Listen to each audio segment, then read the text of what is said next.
and they're eating their way across again. And this is a cycle that's continually going on. That's awesome. So you have activated sludge and a clarifier. Clean water is going to the next process. The bugs on the bottom are getting sent back to do their jobs again. Is that making sense? Did that answer your question? Okay. Are there any more questions here?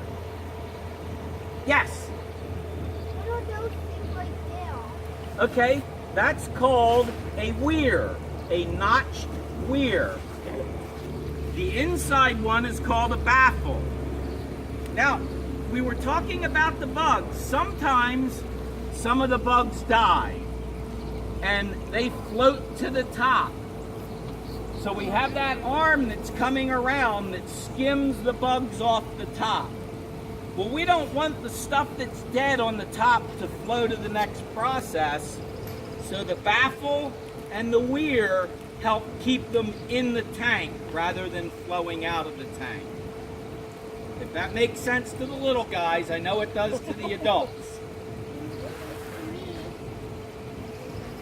Okay, that is water that we're adding because in the middle, remember I said the activated sludge comes up in the center well. Sometimes it gets, with dead bugs, it gets a little cakey in there, and the water just keeps that broken up. Because we want to skim anything that dies in this tank, and it's just a few. We want to skim them into the scum beach. So anything that dies, we get rid of. Yes, sir.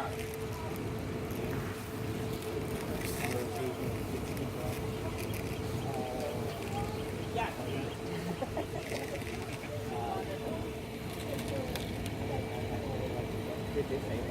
Well, that's a good question, and we'll answer that when we get further down, okay?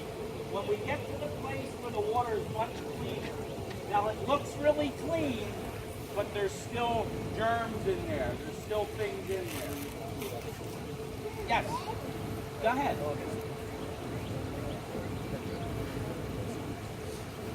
It's not supposed to come here.